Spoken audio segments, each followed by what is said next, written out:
ନମସ୍କାର ସାଙ୍ଗମାନେ କେମିତି ଅଛନ୍ତି? ଆଶା କରୁଛି ଭଲ ଅଛନ୍ତି। ମୁଁ ସୌମ୍ୟ ଆଜି ଆପଣମାନଙ୍କ ପାଇଁ ନେଇ ଆସିଛି ଫ୍ୟୁଚର ପରଫେକ୍ଟ ଟେନ୍ସ। ଆଗରୁ ଆମେ ସିମ୍ପଲ ଫ୍ୟୁଚର ବିଷୟରେ ପଢ଼ିଲେ, ଫ୍ୟୁଚର କଣ୍ଟିନ୍ୟୁଅସ୍ ବିଷୟରେ ପଢ଼ିଲେ। ଆଜି ଆମେ ପଢ଼ିବା ଫ୍ୟୁଚର ପରଫେକ୍ଟ ଟେନ୍ସ ବିଷୟରେ। ତାହେଲେ ଚାଲନ୍ତୁ ଆମେ ଦେଖିବା ଫ୍ୟୁଚର ପରଫେକ୍ଟ ଟେନ୍ସ କ'ଣ, କୋଉ ସିଚୁଏସନରେ ଆମେ ଫ୍ୟୁଚର ପରଫେକ୍ଟ ଟେନ୍ସ ୟୁଜ୍ କରିଥାଉ, ବା ଗୋଟେ ସେଣ୍ଟେନ୍ସ ଯଦି ଫ୍ୟୁଚର ପରଫେକ୍ଟ ଟେନ୍ସର ଷ୍ଟ୍ରକ୍ଚରରେ ଲେଖା ହେଇଛି ତା ମାନେ ଆମେ କ'ଣ ବୁଝିବା। ତାହେଲେ ଦେଖ, ଫ୍ୟୁଚର ପରଫେକ୍ଟ ଟେନ୍ସ ମାନେ ଦେଖ ଆମର କେମିତି ସିଚୁଏସନ ହେଇଥିବ ନା ଫ୍ୟୁଚରର ଗୋଟେ ଟାଇମ ପୂର୍ବରୁ ଗୋଟେ କାମ କମ୍ପ୍ଲିଟ ହେଇଥିବ ବୋଲି ବୁଝା ପଡ଼ିବ। ତାହେଲେ ଆମେ କହିବା ଫ୍ୟୁଚର ପରଫେକ୍ଟ ଟେନ୍ସ ବିଷୟରେ। ଟେନ୍ସ ବୋଲି ତାହେଲେ ଆମେ ଫାଷ୍ଟ ଦେଖିବା କି ଫ୍ୟୁଚର ପରଫେକ୍ଟ ଟେନ୍ସର ସେଣ୍ଟେନ୍ସ ଷ୍ଟ୍ରକ୍ଚର କେମିତି ହବ। ତାହେଲେ ଦେଖ, ଆମର ପଜିଟିଭ ସେଣ୍ଟେନ୍ସର ଷ୍ଟ୍ରକ୍ଚର କ'ଣ ହବ ଆମେ ଫାଷ୍ଟ ଦେଖିବା। ପଜିଟିଭ ସେଣ୍ଟେନ୍ସର ଷ୍ଟ୍ରକ୍ଚର, ତାହେଲେ ଆମର ଫାଷ୍ଟ ଆସିବ କିଏ? ସବଜେକ୍ଟ। ତାପରେ କିଏ ଆସିବ? ସବଜେକ୍ଟ ପରେ ଆସିବ ୱିଲ୍। ୱିଲ୍ ସେଲ୍ ବି ଆସୁଥିଲା, ହଉ ସେଲ୍ ବି ଆମେ ଲେଖିଦେବା। ସେଲ୍ ତାପରେ ଆସିବ ଆମର କିଏ? ୱିଲ୍। ସେଲ୍ ପରେ ଆମର ଆସିବ ହ୍ୟାଭ୍। ଆସିବ ହ୍ୟାଭ୍। ତାପରେ ଆସିବ ଭର୍ବର ଥାର୍ଡ ଫର୍ମ ଆଉ ଆମର ଅବଜେକ୍ଟ। ସେମିତି ଇଏ ହେଲା ପଜିଟିଭ। ନେଗେଟିଭ ସେଣ୍ଟେନ୍ସରେ କ'ଣ ହବ ନା ନେଗେଟିଭ ସେଣ୍ଟେନ୍ସରେ ଆସିବ ଆମର କ'ଣ? ନେଗେଟିଭ ସେଣ୍ଟେନ୍ସରେ ଆସିବ ସେମିତି ସବଜେକ୍ଟ ୱିଲ୍ ଆସିବ ବା ସେଲ୍ ଆସିବ, ତା ସହିତ ଆସିବ କ'ଣ? ତା ସହିତ ଆସିବ ଆମର ନଟ୍ ୟୁଜ୍ ହବ। ତାପରେ ଆସିବ ହେଭ୍, ତାପରେ ଭର୍ବର ଥାର୍ଡ ଫର୍ମ ଆଉ ଆମର ଅବଜେକ୍ଟ। ଇଏ ହେଲା ନେଗେଟିଭ। ସେମିତି କ୍ୱେଶ୍ଚନ ଇଣ୍ଟରୋଗେଟିଭ ସେଣ୍ଟେନ୍ସରେ କ'ଣ ଆସିବ ଦେଖ। ଇଣ୍ଟରୋଗେଟିଭ ସେଣ୍ଟେନ୍ସରେ ଆସିବ ଆମର ଦୁଇ ଟାଇପର ଇଣ୍ଟରୋଗେଟିଭ, ଗୋଟେ ୟେସ୍ नो ଆଉ ଗୋଟେ WH ୱାର୍ଡ। ତ ୟେସ୍ नो ରେ କ'ଣ ହବ ଆମେ ଦେଖିବା ଇଣ୍ଟରୋଗେଟିଭ ସେଣ୍ଟେନ୍ସର। ତାହେଲେ ଦେଖ, ଆମର ଫାଷ୍ଟ ଆସିବ କିଏ ନା ଆମର ୱିଲ୍ କିମ୍ବା ସେଲ୍। ତାପରେ ଆମର କ'ଣ ଆସିବ ନା ସବଜେକ୍ଟ। ତାପରେ ଆସିବ କିଏ? ହ୍ୟାଭ୍। ତାପରେ ଭର୍ବର ଥାର୍ଡ ଫର୍ମ ୟୁଜ୍ ହବ। ତାପରେ ଆସିବ କ'ଣ? ଅବଜେକ୍ଟ। ଥିବ ଯଦି ଆସିବ। ହେଲା, ଇଏ ହେଲା ଆମର ଇଣ୍ଟରୋଗେଟିଭ ସେଣ୍ଟେନ୍ସର ଆମର ଷ୍ଟ୍ରକ୍ଚର। ବୁଝିହେଲା? ଠିକ୍ ଅଛି। ଚାଲ ତାହେଲେ ଆମେ ଦେଖିବା କୋଉ କୋଉ ସିଚୁଏସନରେ ଆମେ ଫ୍ୟୁଚର ପରଫେକ୍ଟ ଟେନ୍ସ ଆମେ ୟୁଜ୍ କରିଥାଉ। ତାହେଲେ ଦେଖ, ଫାଷ୍ଟ ସିଚୁଏସନ କହୁଛି ନା ଆକ୍ସନ କମ୍ପ୍ଲିଟେଡ ବିଫୋର ଏ ସ୍ପେସିଫିକ୍ ଫ୍ୟୁଚର ଟାଇମ୍। ଫ୍ୟୁଚର ଗୋଟେ ସ୍ପେସିଫିକ୍ ଟାଇମ୍ ପୂର୍ବରୁ ଗୋଟେ ଆକ୍ସନ କ'ଣ ହେଇଥିବ? କମ୍ପ୍ଲିଟ ହେଇଥିବ ବୋଲି ବୁଝା ପଡ଼ିବ। ତାହେଲେ ଆମେ ସେଇ ସିଚୁଏସନରେ ଆମେ କ'ଣ କରିବା ନା ଆମେ ୟୁଜ୍ କରିବା ଫ୍ୟୁଚର ପରଫେକ୍ଟ ଟେନ୍ସକୁ ୟୁଜ୍ କରିବା। ତାହେଲେ କେମିତି ଦେଖ, ଗୋଟେ ଏକ୍ଜାମ୍ପଲ ନେଲେ ଆଉ ଟିକେ ଭଲ ଭାବରେ ବୁଝିପାରିବା କ'ଣ ଫ୍ୟୁଚରର କ'ଣ ସ୍ପେସିଫିକ୍ ଟାଇମରେ କେମିତି ଗୋଟେ ଆକ୍ସନ କମ୍ପ୍ଲିଟ ହେଉଛି। ତାହେଲେ ଦେଖ, ଆମର ସିଚୁଏସନ ଦେଇଛି। ତାହେଲେ ଦେଖ କ'ଣ ସିଚୁଏସନ ଦେଲା, ପରବର୍ତ୍ତୀ ବର୍ଷ ବେଳକୁ ମୁଁ ମୋର ସ୍ନାତକ ସାରିଥିବି। ଦେଖ, ଏବେ ପରବର୍ତ୍ତୀ ବର୍ଷ ହେଇନାହିଁ, ହେଲା କି? ଏବେ ପରବର୍ତ୍ତୀ ବର୍ଷ ହେଇନାହିଁ, କିନ୍ତୁ ଯେତେବେଳକୁ ପରବର୍ତ୍ତୀ ବର୍ଷ ହେବ ସେତେବେଳକୁ ମୁଁ ମୋର ସ୍ନାତକ ସାରିଥିବି। ହେଲା, ତାହେଲେ ଆମେ ତାକୁ କେମିତି ଲେଖିବା ଦେଖ। ତ ଆମେ ଲେଖିବା ପରବର୍ତ୍ତୀ ବର୍ଷ ବେଳକୁ। ତାହେଲେ କ'ଣ ଲେଖିବା ୟାକୁ? Bai next year. Bai next year କ'ଣ ହେଇଥିବ ନା ମୁଁ ମୋର ସ୍ନାତକ ସାରିଥିବି। ମୁଁ ହେଲା ସବଜେକ୍ଟ ଆଇ ସହିତ ଲଗେଇବା will. I will have. Will ପରେ ହ୍ୟାଭ୍ ଆସିବ। ଆଇ ୱିଲ୍ ହ୍ୟାଭ୍ ସାରିଥିବି। କମ୍ପ୍ଲିଟ ରୁ କ'ଣ ହବ? Completed. I will have completed my ସ୍ନାତକ ଗ୍ରାଜୁଏସନ୍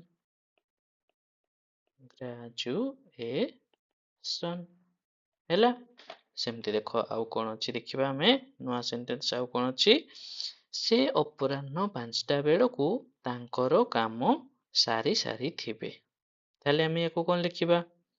ସେ ତାଙ୍କର କାମ ସାରି ସାରିଥିବେ। ଆମେ ଲେଖିବା ସି ହି ମଧ୍ୟ ଲେଖିପାରିବା। She will have finished. She will have finished. କଣ? ତାଙ୍କର କାର୍ଯ୍ୟ। Our work. She will have finished our work. କେତେବେଳକୁ? ନା ବାଇ 5 PM। ଅପରାହ୍ନ 5ଟା 5 PM ହେଲା। ଚାଲ ନେକ୍ସଟ ଦେଖ। ସେମାନେ କାଲି ଏହି ସମୟ ବେଳକୁ ପୁରୀରେ ପହଞ୍ଚି ସାରିଥିବେ। ତାହେଲେ ଆମେ ୟାକୁ କଣ କହିବା? ଦେଖ ସେମାନେ ପହଞ୍ଚି ସାରିଥିବେ। ତାହେଲେ ଆମେ ଲେଖିବା ଦେ ୱିଲ୍। ଦେ ୱିଲ୍ ହ୍ୟାଭ୍ ପହଞ୍ଚିବା arrive ରୁ କଣ ହବ? arrived। They will have arrived. They will have arrived. କୋଉଠି? In ପୁରୀ। ପୁରୀକୁ ପହଞ୍ଚି ସାରିଥିବେ। କେତେବେଳେ? ନା by ଏହି ସମୟରେ। by this time। କେବେ? tomorrow। tomorrow। They will have arrived in Puri by this time tomorrow। ତାପରେ ଚାଲ ନେକ୍ସଟ ଦେଖ। ଆମେ ପହଞ୍ଚିବା ପୂର୍ବରୁ ଟ୍ରେନ ଷ୍ଟେସନ ଛାଡ଼ି ସାରିଥିବ। ତାହେଲେ ଦେଖ ୟାକୁ କଣ ଲେଖିବା? ଟ୍ରେନ ଷ୍ଟେସନ ଛାଡ଼ି ସାରିଥିବ। ତାହେଲେ ଟ୍ରେନ ହେଲା ସବଜେକ୍ଟ। ତାହେଲେ ଦି ଟ୍ରେନ। ନିର୍ଦ୍ଦିଷ୍ଟ ଟ୍ରେନ ବିଷୟରେ ଆମେ କହୁଛେ। The train will have। The train will have ଛାଡ଼ିବା leave left।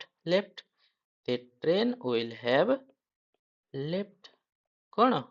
The station. left the station. ଆମେ ପହଞ୍ଚିବା ପୂର୍ବରୁ before we reach। ଆମେ ପହଞ୍ଚିବା ପୂର୍ବରୁ ଟ୍ରେନ ଷ୍ଟେସନ ଛାଡ଼ି ସାରିଥିବ। ଦେଖ ଦୁଇଟା କାମ ହଉଛି। ଆମେ ପହଞ୍ଚିବା କାମ ହଉଛି ଆଉ ଟ୍ରେନ ଷ୍ଟେସନ ଛାଡ଼ିବା କାମ ହଉଛି। ତାହେଲେ ଯୋଉ କାମଟା ହେଇ ସାରିଥିବ ତାହେଲେ ତାକୁ ଆମେ ଫ୍ୟୁଚର ପରଫେକ୍ଟରେ ଲେଖିବା। ବୁଝିଲା?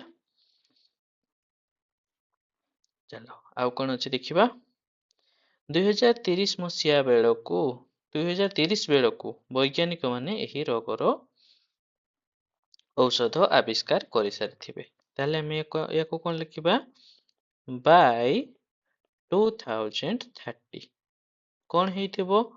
ନା ବୈଜ୍ଞାନିକ ମାନେ ସାଇଣ୍ଟିଷ୍ଟ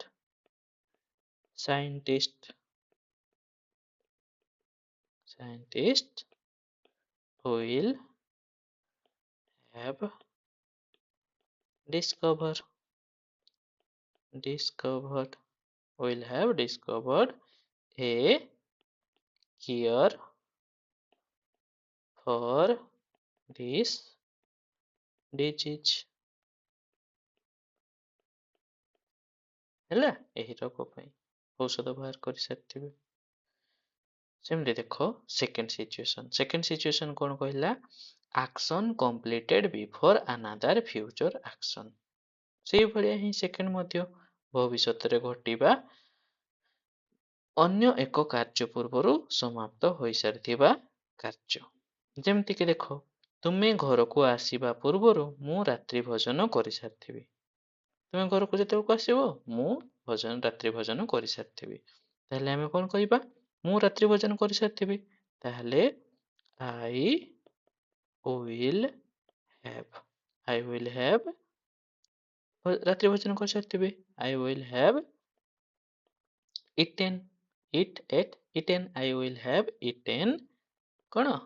ରାତ୍ରି ଭୋଜନ ଡିନର। କେତେବେଳକୁ? ନା before you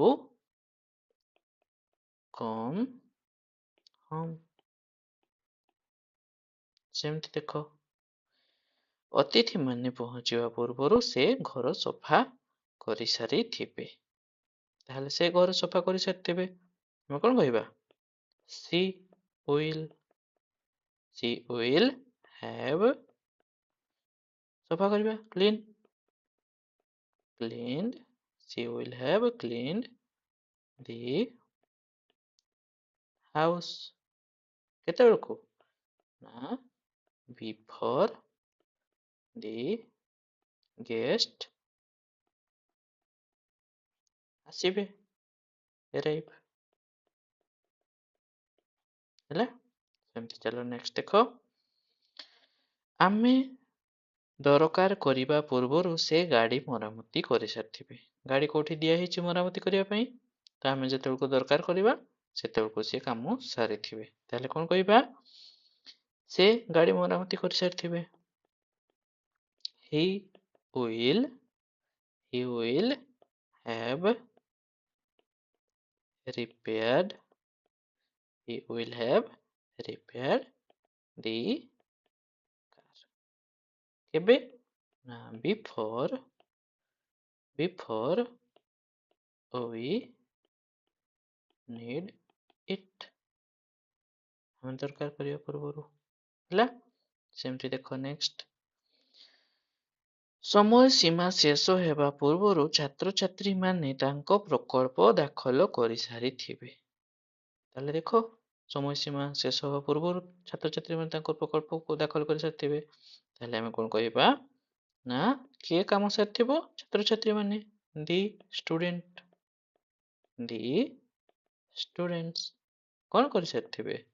ନା will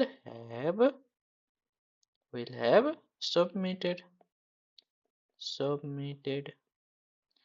the student will have submitted କଣ? ନା their project। କେତେବେଳକୁ? ନା before the ସମୟ ସୀମା ଶେଷ, for the deadline। The student will have submitted their project before the deadline। ସେମିତି ଦେଖ ଆଉ କଣ ଅଛି? ନା ଆମର ହେଲା third situation. Express certainty about a past action from a future perspective। ତାହେଲେ ଭବିଷ୍ୟତର ଦୃଷ୍ଟିକୋଣରୁ ଅତୀତରେ ଏକ କାର୍ଯ୍ୟ ବିଷୟରେ ନିଶ୍ଚିତତା ପାଇଁ। କଣ କହିଲା? ଭବିଷ୍ୟତର ଦୃଷ୍ଟିକୋଣ କଣ, ଅତୀତର ନିଶ୍ଚିତତା କଣ? ଦେଖିବା। ନା ଦେଖ, ଆମର ଯେମିତି ସେଣ୍ଟେନ୍ସ ହେଲା, କାଲି ବେଳକୁ ତୁମେ ଏହି ଘଟଣା ଭୁଲି ସାରିଥିବ। ଗୋଟେ ଘଟଣା ହେଇଛି, ଆଜି ହେଇଛି, କିନ୍ତୁ ସିଏ କହୁଛି କାଲି ଯେତେବେଳକୁ ହେବ ତୁମେ ଏଇ ଘଟଣାଟା କଣ ହେଇଥିବ? ଭୁଲି ସାରିଥିବ। ତାହେଲେ ଆମେ କଣ କହିବା ୟାକୁ? ଦେଖ, ବାଇ ଟୁମରୋ, କାଲି ବେଳକୁ କଣ ହେଇଥିବ? ନା you will have କଣ? ଭୁଲି ସାରିଥିବ। You will have forgotten। ଭୁଲିବା, forgot to forget, forgotten। You will have forgotten this incident। ଏହି ଘଟଣା ଭୁଲି ସାରିଥିବ। ସେମିତି ଦେଖ, ନେକ୍ସଟ ଦେଖିବା ଆମେ। 2 ଘଣ୍ଟା ମଧ୍ୟରେ ଔଷଧଟି କାମ କରି ସାରିଥିବ। ତାହେଲେ 2 ଘଣ୍ଟା ମଧ୍ୟରେ ଔଷଧଟି କଣ ହେଇଥିବ? କାମ କରିସାରିଥିବ। ତାହେଲେ ଆମେ କଣ କହିବା? 2 ଘଣ୍ଟା ଲେଖ, କଣ? in 2 hours। କଣ ହେଇଥିବ? ଔଷଧଟି କାମ କରିସାରିଥିବ। The medicine will have କାମ କରିଥିବ, ଇଫେକ୍ଟ କରିଥିବ, ସେଟାକୁ ଆମେ କଣ କହିବା? taken will have taken effect। ହେଲା। ସେମିତି ଦେଖ ନେକ୍ସଟ, ତୁମେ ଏହି ଚିଠି ପଢିବା ବେଳକୁ ମୁଁ ସହର ଛାଡି ସାରିଥିବି। ତାହେଲେ ଦେଖ ସିଏ ଯେତେବେଳକୁ ଏଇ ଚିଠିଟା ପଢିବ ସେତେବେଳକୁ କଣ ହବ, ସିଏ ଏଇ ସହର ଛାଡି ସାରିଥିବ। ତାହେଲେ ଆମେ ୟାକୁ କହିବା by the time you read this letter, by the time you read this letter, କଣ ହେଇଥିବ ସେତେବେଳେ ନା I will have left this city। ହେଲା, ଠିକ ଅଛି। ଚାଲ ନେକ୍ସଟ ଦେଖିବା। ଶୀଘ୍ର ସମସ୍ତେ ଭଲ ଖବର ଶୁଣି ସାରିଥିବେ। ତାହେଲେ ଭଲ ଖବର ତାହେଲେ ଶୀଘ୍ର ସମସ୍ତେ ଶୁଣି ସାରିଥିବେ। ତାହେଲେ ୟାକୁ ଆମେ କେମିତି ଲେଖିବା ଦେଖ। ତାହେଲେ ଆମେ ୟାକୁ ଲେଖିବା, କଣ ଲେଖିବା, ଶୀଘ୍ର। ଶୀଘ୍ରକୁ କଣ ଲେଖିବା, soon। soon everyone, soon everyone will have, ଶୁଣିବା, heard, will have heard, କଣ ନା ଭଲ ଖବର। ଭଲ ଖବର କଣ କହିବା, the good news। soon everyone will have heard the good news। ହେଲା, ସେମିତି ଦେଖ ନେକ୍ସଟ ଆସିଲା ଆମର fourth situation. in future hypothetical situation, ଭବିଷ୍ୟତର ଅନୁମାନିତ ପରିସ୍ଥିତି ଯଦି ବୁଝା ପଡିବ ତାହେଲେ ବି ଆମେ ତାକୁ କୋଉ ଟେନ୍ସରେ ଲେଖିବା ନା ଫ୍ୟୁଚର ପରଫେକ୍ଟ ଟେନ୍ସରେ ଲେଖିବା। ଯେମିତି କି ଆମର ଦେଇଛି ଦେଖ, ଯଦି ତୁମେ କଠିନ ପରିଶ୍ରମ କର ଜୁନ ମାସ ବେଳକୁ ସବୁ ପରୀକ୍ଷା ପାସ୍ କରି ସାରିଥିବ। ତାହେଲେ ଦେଖ କଣ୍ଡିସନାଲ ସେଣ୍ଟେନ୍ସ ବି ହଉଛି ଏଟା ନା, ଯଦି ଅଛି ତାହେଲେ ଆମେ କଣ କହିବା ଦେଖ, ଯଦି ତୁମେ କଠିନ ପରିଶ୍ରମ କର, if you study hard, କଠିନ ପରିଶ୍ରମ କର, ତୁମେ ତ କାମ କରିବନି ଷ୍ଟଡି କରିବ, ହେଲେ ସିନା ଏକ୍ସାମରେ ପାସ୍ କରିବ ନା। if you study hard ତାହେଲେ କଣ ହବ ନା you will have passed all exam, କେବେ ନା by କେବେ, ଜୁନ ମାସ, by ଜୁନ। ହେଲା, ଦେଖ ମାନେ ଆମେ କଣ କହୁଛେ, if ଲଗେଇକି ଆମେ ଭବିଷ୍ୟତର କିଛି ଅନୁମାନ କରୁଛେ। ଯଦି ତୁମେ ଏବେ ପରିଶ୍ରମ କରିବ ତାହେଲେ ତୁମେ ଏକ୍ସାମରେ କ୍ୱାଲିଫାଇ କରିବ। ବୁଝିପାରୁଛ ନା, ଜୁନ ମାସ ବେଳକୁ ତୁମେ ଜବ୍ ବି ପାଇଯିବ। ସେମିତି ତ ଦେଖ, ଆମେ ଶୀଘ୍ର ନଗଲେ ଆମେ ସେଠାକୁ ପହଞ୍ଚିବା ବେଳକୁ ଦୋକାନ ବନ୍ଦ ହେଇ ସାରିଥିବ। କହୁଛି ଆମେ ଯଦି ଶୀଘ୍ର ନ ଯିବା ତାହେଲେ କଣ ହବ, ଦୋକାନ, ଆମେ ପହଞ୍ଚିଲା ବେଳକୁ ଦୋକାନ ବନ୍ଦ ହେଇଯାଇଥିବ। ତାହେଲେ ଆମେ ୟାକୁ କେମିତି ଲେଖିବା ଦେଖ, ଆମେ ଲେଖିବା unless we hurry, କଣ ହବ, unless we hurry the shop will have closed, closed। ହେଲା, will have closed କେତେବେଳକୁ ନା by the time we get there। ହେଲା, ସେମିତି ଚାଲ ନେକ୍ସଟ ଦେଖ, ତୁମେ ଯଦି ସେମାନଙ୍କୁ ମନେ ପକାଇ ନ ଦେବ ସେ ତାଙ୍କର ପ୍ରତିଶ୍ରୁତି ଭୁଲି ସାରିଥିବେ। ତାହେଲେ ଆମେ ୟାକୁ କେମିତି ଲେଖିବା ଦେଖ, ଯଦି ତୁମେ ମନେ ପକାଇ ନ ଦେବ ତାହେଲେ ଆମେ କଣ କହିବା ୟାକୁ ଦେଖ, ଯଦି ତୁମେ ମନେ ପକାଇ ନ ଦେବ, if you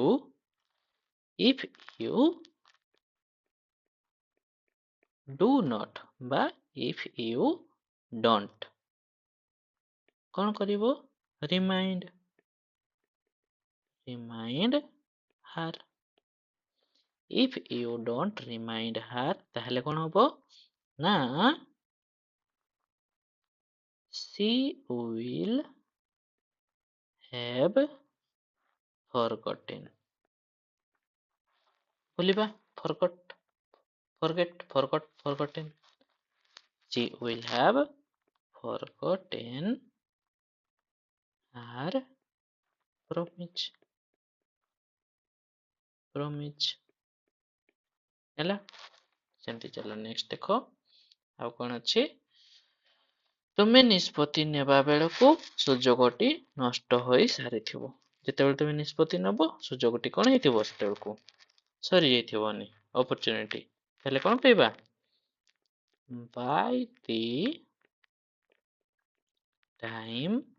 by the time you decide। by the time you decide କ'ଣ ହେଇଥିବ? ନା ସୁଯୋଗଟି ନଷ୍ଟ ହୋଇଥିବ। the opportunity will have been lost ହେଲା। ଅପରଚ୍ୟୁନିଟି ନଷ୍ଟ ହୋଇଥିବ। ତାହେଲେ କହିବ ଏଠି ସାର୍ ବିନ୍ କ'ଣ ପାଇଁ ଲାଗିଲା? ନା ଏଠି ଆମେ କ'ଣ ଅପରଚ୍ୟୁନିଟି ନଷ୍ଟ ହେବା କଥା କହୁଛେ। ନଷ୍ଟ କରିବା କଥା କହୁଛେ କି? ନାଇଁ, ନଷ୍ଟ ହେବା କଥା କହୁଛେ। ଯଦି ହେବା କଥା ଆସିବ ତାହେଲେ ଆମେ ପ୍ୟାସିଭ୍ ଲଗେଇକି ଲେଖିବା। ଆଉ ନଷ୍ଟ ଯଦି ଆମେ ଏମିତି ଲେଖି ଦେଇଥାନ୍ତେ the opportunity will have lost ତାହେଲେ ଅପରଚ୍ୟୁନିଟି ଲଷ୍ଟ ହେବ କି? ଲଷ୍ଟ କରିବ କି?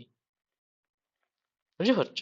ସେଟା ହେବା କଥା ଆମେ କହୁଛେ, ସେଇଥିପାଇଁ ଆମେ କ'ଣ ଲଗେଇବା?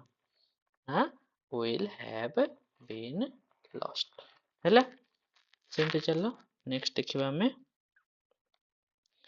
5th ନମ୍ବର ସିଚୁଏସନ ଦେଖ। To describe achievement or milestone by future date।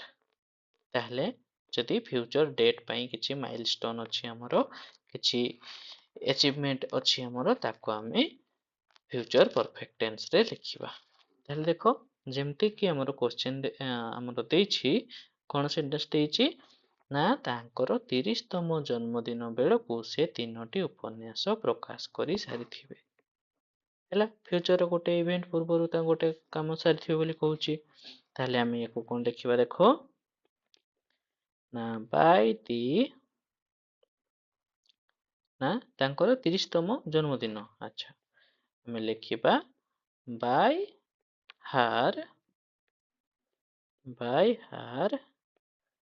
30th birthday। by her 30th birthday କ'ଣ ହେବ? ନା ସେ 3ଟି ଉପନ୍ୟାସ ପ୍ରକାଶ କରି ସାରିଥିବେ। ନା she will have ପ୍ରକାଶ କରିବା she will have published 3 novel ହେଲା। ସେମିତି ଚାଲ ନେକ୍ସଟ ଦେଖ। ଏହି ଦଶକ ଶେଷ ବେଳକୁ ଭାରତ ଏକ $5 ଟ୍ରିଲିୟନ ଅର୍ଥନୀତି ହୋଇସାରିଥିବ। ତାହେଲେ ଆମେ ୟାକୁ କେମିତି ଲେଖିବା? ଦେଖ ଏହି ବର୍ଷ ଶେଷ ବେଳକୁ by the end of this decade। ଏହି ଦଶକ by the end of this decade କ'ଣ ହେଇଥିବ? ନା ଭାରତ ଏକ $5 ଟ୍ରିଲିୟନ ଅର୍ଥନୀତି ହୋଇସାରିଥିବ। ତାହେଲେ ଆମେ କ'ଣ କହିବା? ଇଣ୍ଡିଆ will have କ'ଣ ହେଇସାରିଥିବ? ଇଣ୍ଡିଆ will have became ହେଲା। India will have become a $5 trillion dollar economy ହେଲା। ସେମିତି ଚାଲ ନେକ୍ସଟ ଦେଖ। ଅବସର ବୟସ ବେଳକୁ ସେ 40 ବର୍ଷ କାମ କରି ସାରିଥିବେ। ଯେତେବେଳେ ଅବସର ନେବେ ସେ କେତେ ବର୍ଷ କାମ କରିଥିବେ? 40 ବର୍ଷ। ତାହେଲେ ଆମେ କଣ କହିବା? Bai retirement age. ଅବସର ବୟସ ବେଳକୁ କଣ ହେଇଥିବ? ନା he will have worked for 40 years। 40 ବର୍ଷ କାମ କରିସାରିଥିବେ ହେଲା। ସେମିତି ଦେଖ ଆଉ କଣ ଅଛି? 2024 ବେଳକୁ ଏହି କମ୍ପାନୀ 10,000ରୁ ଅଧିକ ଲୋକଙ୍କୁ ନିଯୁକ୍ତି ଦେଇ ସାରିଥିବ। ତାହେଲେ ଆମେ ୟାକୁ କେମିତି ଲେଖିବା ଦେଖ? ନା ବାଇ 2026 କଣ ହବ? ନା ଦିସ୍ କମ୍ପାନୀ କଣ କରିଥିବ? will have 10 ଲକ୍ଷ ଲୋକଙ୍କୁ ନିଯୁକ୍ତି ଦେଇଥିବ। will have employed ଲେଖା ସେଟାକୁ employed will have employed over କେତେ? ନା 10,000 10,000 people ହେଲା। By 2026 this company will have employed over 10,000 people ହେଲା। ସେମିତି ଦେଖ ମୁଁ ମରିବା ପୂର୍ବରୁ ଓଡ଼ିଶାର ସମସ୍ତ ମନ୍ଦିର ଦର୍ଶନ କରିସାରିଥିବି। ତାହେଲେ ଆମେ ୟାକୁ କେମିତି ଲେଖିବା ଦେଖ? ନା before I die ମୁଁ ମରିବା ପୂର୍ବରୁ କଣ ହେଇଥିବ? ନା I will have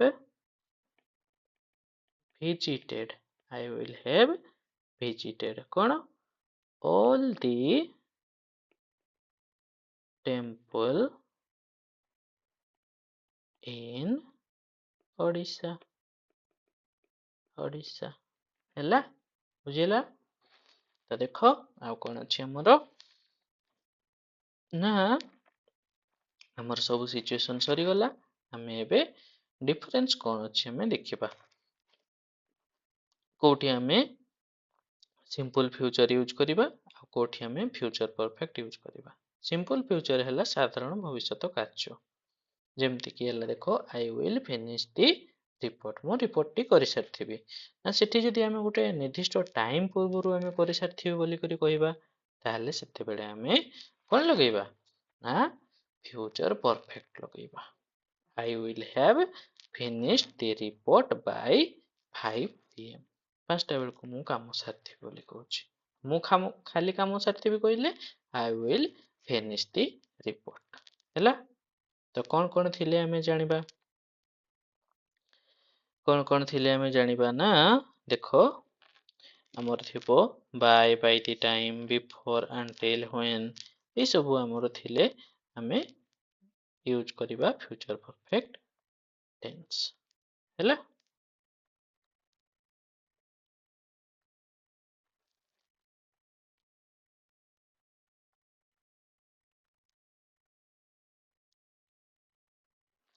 ଆଶା କରୁଛି ସବୁ ଫ୍ୟୁଚର ପରଫେକ୍ଟ ବିଷୟରେ ସବୁ କିଛି ବୁଝିପାରିଥିବ ଭଲ ଭାବେ।